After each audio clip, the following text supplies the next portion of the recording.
Hello everyone, and welcome to Earth Archives. Welcome to today's video. Today, we're going to talk about a legendary figure in philosophy, Friedrich Nietzsche.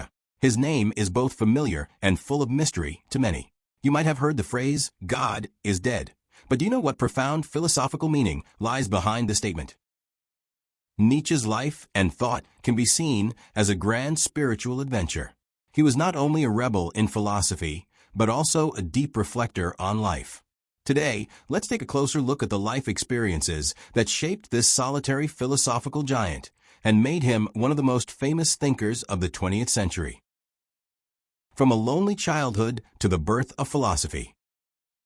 Nietzsche's childhood was filled with loneliness and challenges, and these experiences undoubtedly had a profound impact on his later philosophical ideas.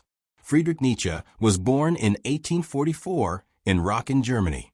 His childhood was not like that of most children, filled with joy and play. Rather, it was overshadowed by endless sorrow and solitude.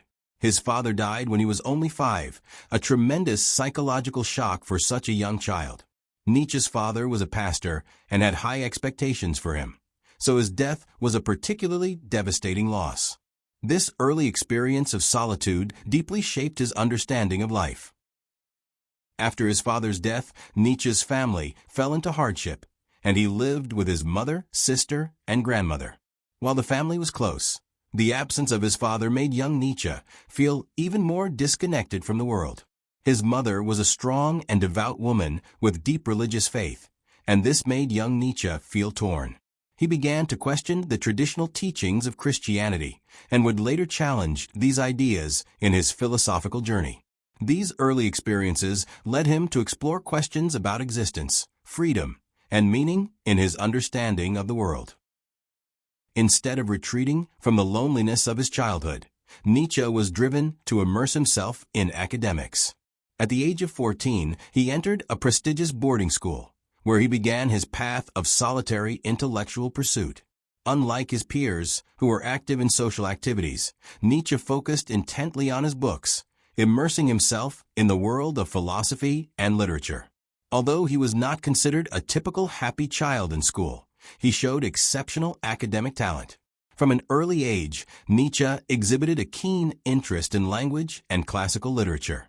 His study of ancient Greek philosophy deeply captivated him, and these philosophical ideas became the foundation for the unique philosophical system he would later create. At that time, Nietzsche didn't fully understand the deeper meaning behind his fascination with these philosophies, but this intellectual exploration clearly paved the way for his future philosophical development. Philosophical enlightenment and the clash of ideas. Nietzsche's philosophical enlightenment at the University of Bonn, coupled with his encounter with Schopenhauer's ideas, was undoubtedly a profound intellectual dialogue that sparked a fire of thought. Looking back at Nietzsche's early academic journey, his exposure to Schopenhauer's philosophy at Bonn University played an undeniable role in shaping his philosophical development. Although these two philosophical giants had differing views, their intertwined ideas provided essential motivation for Nietzsche's later philosophical creations. One of Schopenhauer's core ideas was his emphasis on the will. He believed that the fundamental force of the universe was will, a blind, uncontrollable drive that propelled all living beings' actions. This will was not only the root of human behavior, but also the fundamental principle that governed the workings of the world. From Schopenhauer's perspective, this force of will was the source of suffering because it was never-ending, always leaving people desiring but never truly satisfied, marking existence as tragic. He believed that life was filled with endless pain, and that true liberation could only come from transcending the will by reaching a state of selflessness, which could be achieved through art, philosophy, or meditation, leading to spiritual transcendence. For Nietzsche, Schopenhauer's views were both a challenge and an inspiration. During his time at Bonn University, Nietzsche was profoundly influenced by Schopenhauer's pessimism. He once considered Schopenhauer to be his intellectual mentor, and in his early works, he demonstrated a deep understanding of Schopenhauer's philosophy. However, Nietzsche did not fully accept Schopenhauer's pessimistic outlook. Instead, he completely overturned it. Nietzsche's philosophy was not one of avoiding life's suffering, but of confronting these challenges head-on. His concept of the Übermensch, Overman or Superman, was about transcending the limitations of the present and overcoming the fear of pain to boldly face the impermanence and uncertainty of life. Nietzsche's notion of transcendence was not about escaping reality, but rather about adopting a proactive attitude toward life. He believed that pain and challenges were integral parts of the life force, and that it was through these difficulties and suffering that human growth and willpower were forged. Nietzsche proposed the concept of will to power, stressing that humans should change the world through their own will, rather than being controlled by external forces. In Nietzsche's view, while Schopenhauer's pessimistic philosophy was profound, it was overly negative. Nietzsche wanted humanity to find a way forward in the face of pain, thus achieving self-overcoming. In this clash of ideas, Nietzsche and Schopenhauer's philosophies engaged in a vigorous intellectual dialogue. On one hand, Nietzsche was inspired by Schopenhauer's pessimism, gaining an understanding of the pain and transience of the world. On the other hand, Nietzsche was determined to transcend this pessimism, offering a philosophy filled with strength and positivity. This development of ideas ultimately gave birth to Nietzsche's philosophy of the Übermensch, and had a profound impact on later modern philosophy. Therefore, those days at the University of Bonn, where Nietzsche encountered Schopenhauer's ideas and transformed these inspirations into his own unique philosophical system, were undeniably a milestone in the history of philosophy. The encounter and friendship with Wagner. Nietzsche's encounter and friendship with Wagner is an unforgettable story in the history of philosophy and music. The origin of this relationship can be traced back to Nietzsche's youth when he was a philosophy student at the University of Bonn, filled with a love and longing for music. At that time, he was in the process of exploring philosophical ideas and artistic ideals, and Wagner's music became an enlightenment for his thoughts. When Nietzsche first heard Wagner's music, he was deeply shaken by the grand and passionate emotions it conveyed. He felt that Wagner's works had a soul-stirring power, and the surging music and emotional impact gave him a deeper understanding of life and art. As Nietzsche's admiration for Wagner's music grew, he began to establish a connection with the great composer. By this time, Wagner had already become a superstar in the world of music, and his works had a tremendous influence on the music scene of the time. Nietzsche's initial contact with Wagner left him with a strong sense of attraction. Their thoughts resonated with each other to some extent, with Wagner's extreme love for art aligning with Nietzsche's desire to transcend conventional boundaries and seek truth. The two quickly became friends and developed a deep friendship. In the early stages of their friendship, Nietzsche regarded Wagner as a philosophical mentor. Wagner's views on art had a profound impact on Nietzsche, especially in his understanding of music and drama. Wagner's idea of total art, where music, opera, poetry, and dance should be combined to create a complete art form, greatly influenced Nietzsche's philosophical concepts.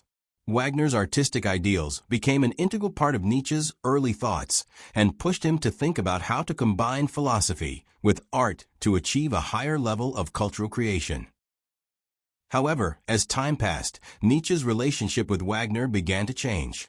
Nietzsche's ideas began to develop in a direction different from Wagner's, and he started to become doubtful about Wagner's music. He began to criticize Wagner's art as being overly pessimistic and emotional, and he became dissatisfied with Wagner's later works, particularly his religious ideas. Nietzsche believed that Wagner's music began to overly rely on religious sentiments, which conflicted with his own belief in freedom in life and the strength of individuals. Despite the growing divergence in their ideas, Nietzsche's friendship with Wagner remained an important phase in his life.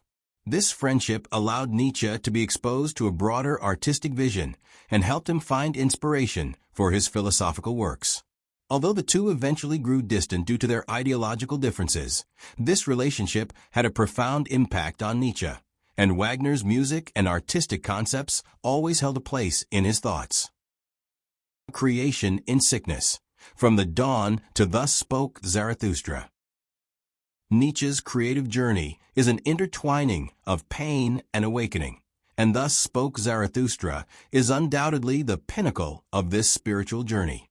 Before the birth of this philosophically profound work, Nietzsche's thoughts had already gradually taken shape through multiple agonizing trials.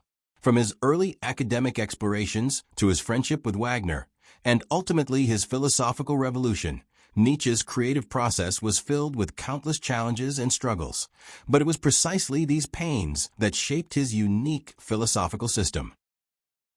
Nietzsche's creation was born from suffering, an inseparable part of his life. During his time at the University of Bonn, the young Nietzsche faced academic and intellectual dilemmas.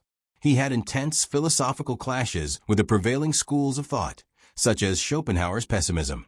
Although Nietzsche drew many profound insights into human nature from Schopenhauer, he could never accept this negative worldview. Instead, he sought strength through rebellion in the face of suffering. He gradually realized that the pain in life was not an unavoidable fate, but rather a driving force that propels individuals toward growth and transcendence. This realization became the core philosophy of his later works. As he entered middle age, Nietzsche's physical health began to decline, and long-term illness pushed him into even greater isolation and despair. However, it was through this painful torment that Nietzsche's thoughts reached a higher plane. For him, pain was no longer merely torment. It became the source of creation and transformation. As he expressed in The Birth of Tragedy, the true power of art and philosophy comes from humanity's attitude toward pain. He began to contemplate how to find a path of liberation amidst endless suffering and contradiction, which marked the beginning of his Übermensch, Overman theory. The birth of Thus Spoke Zarathustra marked the zenith of Nietzsche's creative output. His soul underwent countless self-examinations and a complete challenge to traditional moral, religious, and philosophical concepts, eventually leading to the creation of this profoundly influential work. In this book, Nietzsche presented the idea of the Übermensch, an ideal figure capable of transcending old values and redefining the meaning of humanity. He believed that humanity's ultimate goal was not to seek heaven or salvation, but to unleash the greatest creativity in this life, confronting pain, death, and the impermanence of life with determination. Nietzsche's works are filled with an infinite love for life. Although his ideas are often seen as extreme and challenging to tradition, these seemingly radical viewpoints are the result of his profound understanding of life. Through philosophical language, he expressed the brilliance found within suffering and emphasized that every individual should become a creator in their own life. This idea laid the foundation for existentialism and modern philosophy in the years to come. Nietzsche's emotional world and the pain of love. Nietzsche's tragic love affair with Salome seems like a brilliant chapter where philosophy and emotion intertwine. This story unfolded at the end of the 19th century, a time when intense intellectual clashes and romantic emotional entanglements were happening across Europe. Friedrich Nietzsche, a committed philosopher known for his deep reflections on human existence and his challenge to the death of God, became a revolutionary thinker. At the same time, Salome, a brilliant and charismatic woman, became the central figure in this story. Not only was she a rising star in the literary world, but she also possessed an extremely complex emotional world. Nietzsche and Salome first met in the early 1900s. At that time, Salome was in close contact with the famous psychologist Sigmund Freud and was deeply influenced by his ideas. She was greatly interested in Nietzsche's philosophy, and Nietzsche was attracted to her intelligence and sensitivity. This relationship initially revolved around philosophical discussions and intellectual clashes, but over time, emotional sparks began to ignite between them. Nietzsche's love for Salome was not merely based on physical attraction, but was also a profound spiritual attachment. His love was full of contradictions and struggles. He longed for her affection, yet feared being dominated by her influence. This painful love reflected his intense desire for freedom, independence, and control, yet he could not escape his dependence on her. However, in Salome's heart, her feelings for Nietzsche were not as deep as his for her. Her love for Nietzsche may have been more about a spiritual resonance, a respect for his philosophical ideas, rather than a deep, emotional investment. She saw boundless wisdom and talent in him, but she always kept a certain distance from this love. Salome's emotions were more driven by reason, which often placed their relationship in a delicate tension. Nietzsche's love grew heavier and more unresolved, while Salome's calmness and rationality allowed her to maintain a certain degree of control in the relationship. Ultimately, the tragic ending of their love did not merely stem from an emotional imbalance between them, but from Nietzsche's unwavering commitment to his own ideas and Salome's desire for personal freedom. Nietzsche grew increasingly lonely and tortured in the relationship, while Salome chose to leave, continuing her pursuit of freedom and creation. In their respective lives, both left traces of each other, but that love became an unsolvable knot between them that they could never unravel.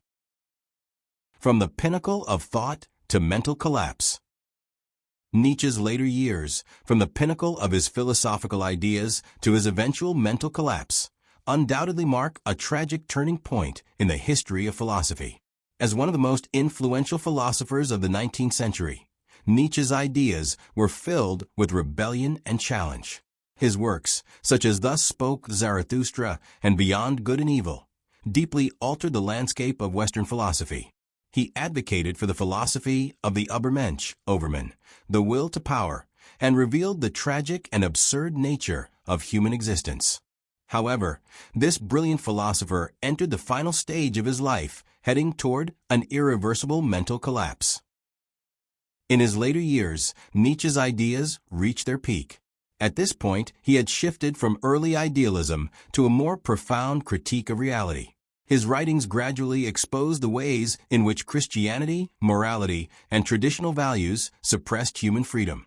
For Nietzsche, the sickness of modern society stemmed from people's failure to transcend old moral frameworks and their lack of courage to face the nihilism of existence. The Übermensch he spoke of was an existence capable of creating new values, unbound by traditional morality. This was undoubtedly avant-garde thinking that provoked strong reactions. However, as his health deteriorated, Nietzsche's mind also began to face significant strain. Beginning in 1889, his health showed clear signs of decline, and his thoughts became increasingly disorganized. At times, he could no longer distinguish between reality and fantasy. His friend, the German philosopher Paul Rée, wrote that Nietzsche on certain days was unable to express his thoughts clearly and showed extreme anxiety toward those around him. At that time, it seemed Nietzsche began to question the philosophical system he had once taken great pride in, even deeply doubting his own works. Ultimately, on January 3, 1889, Nietzsche completely collapsed. In the streets of Turin, he witnessed a horse being whipped, and showing profound sympathy for the animal suffering, he knelt down, hugged the horse, and shouted passionately, "Stop, stop." This scene is considered a symbol of his mental breakdown. Afterward, Nietzsche was taken to a mental asylum, where he spent the remainder of his life. During this period, he lost the ability to create and never published any new works. Nietzsche's later years, from the peak of his ideas to his mental collapse, were undeniably tragic. His philosophy profoundly influenced later existentialism and modern thought, yet his life ended in pain and solitude.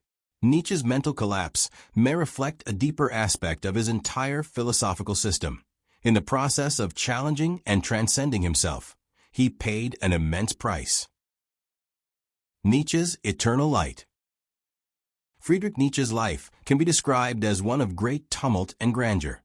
From his lonely childhood to his philosophical brilliance, from painful illness to intellectual leaps, he embodied the truth of what doesn't kill you, makes you stronger throughout his life.